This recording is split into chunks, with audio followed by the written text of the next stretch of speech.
I wanted to have my own web series, so here it is.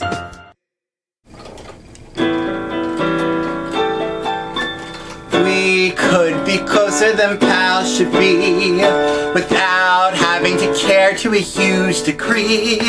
Imagine the priceless opportunity and the passionate humping spree.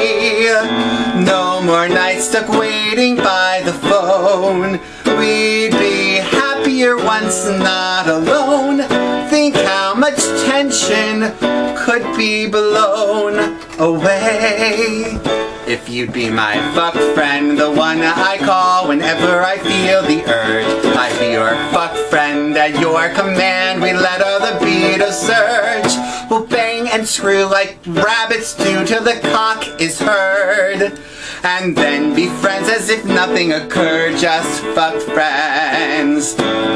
We can do it till we are numb.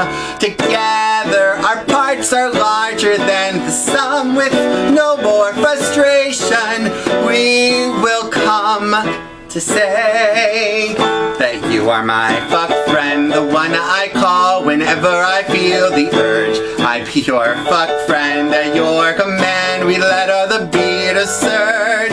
We'll bang and screw like rabbits too till the cock is heard, and then be friends as if nothing occurred, just fuck friends. Call me at leisure, no need to explain. We'd have infinite pleasure without any pain. The alternative is to slowly go insane. Without fuck friends, the ones we call whenever we feel the urge, we'd be fuck friends, thrusting with passion as are the beaters surge.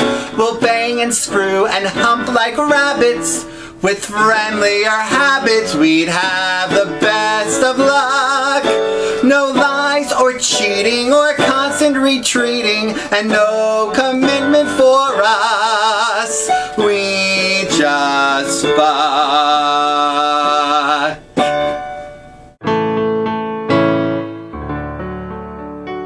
So lately, I've been having a lot of coffee dates with friends, though I don't drink coffee, so I get hot chocolate with whipped cream, and every time I get really excited and I wonder, where could this lead?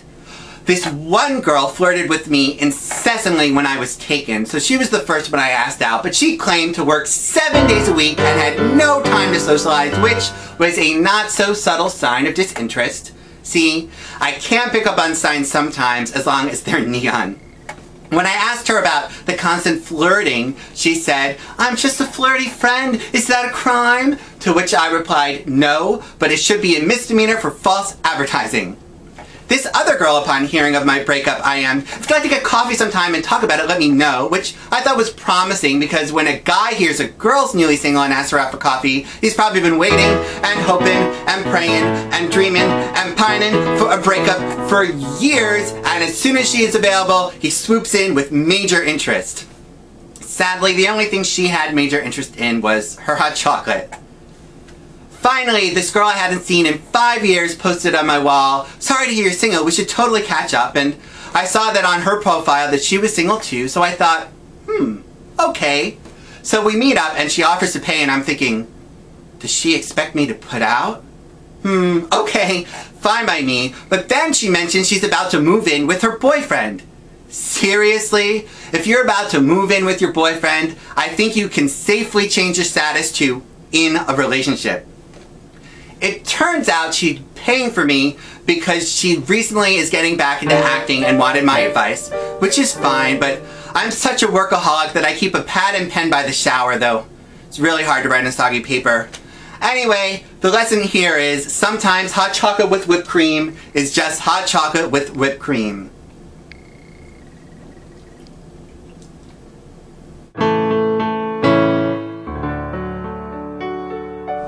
One of my friends was griping about her horrendous experiences with the J-Date. She's been on and off the site for 6 years now and recently has had a horrible streak of losers. She's been celibate for 1.5 years, which practically makes her a born-again virgin. She claims guys are threatened by her PhD, and she's had fewer responses since completing it. And the guys who do respond are too short or not too bright, and most are assholes. The last guy she made out with for 30 minutes, and he could not get it up. She nicknamed him Limp Dick. Being a gentleman, I came up with what I thought was the perfect solution. I volunteered to really flower her and become her friends with benefits. And what benefits there would be. We knew we already had a great emotional connection. We knew we actually liked each other. Besides, it would give our hands a rest. Plus, certainly, I'm tall enough and bright enough, and gosh darn it, I'm not an asshole. At least not in this context. Additionally, I adore girls with PhDs. I see an intelligent, brilliant woman with a doctorate and I think, I want to go in there. Sorry, Tina Fey. Anyway, when I proposed the idea, she balked and said she didn't want to ruin the friendship, though I'm not sure how I would ruin it since it would just make it 1,000 times better. Anyway, she sees me as more of a brother, which brings us to the lesson. If given the choice between making out with a friend and a guy who is impotent, the girl will pick the limp dick.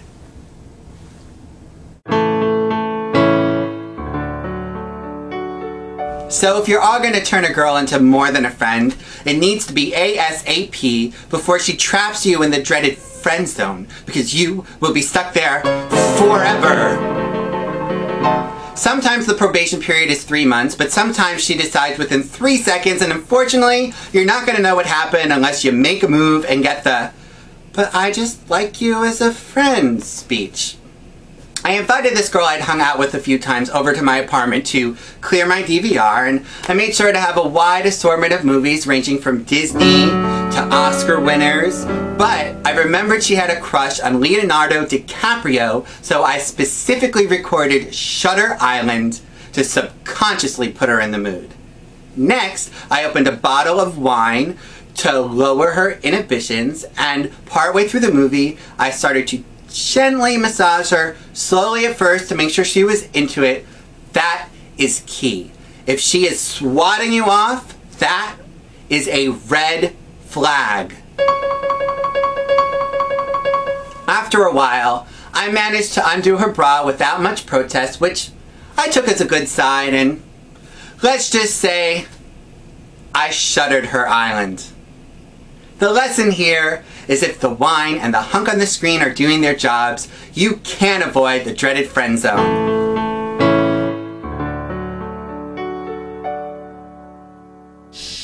Today's moral is, it is possible to transcend a friendship with girls, but it takes a lot of effort. However, with guys, it takes no effort at all, which is a brilliant segue to episode 3, If Only I Were Gay. Hope to see you next time on Everyday a Little Seth. I wanted to have my own web series and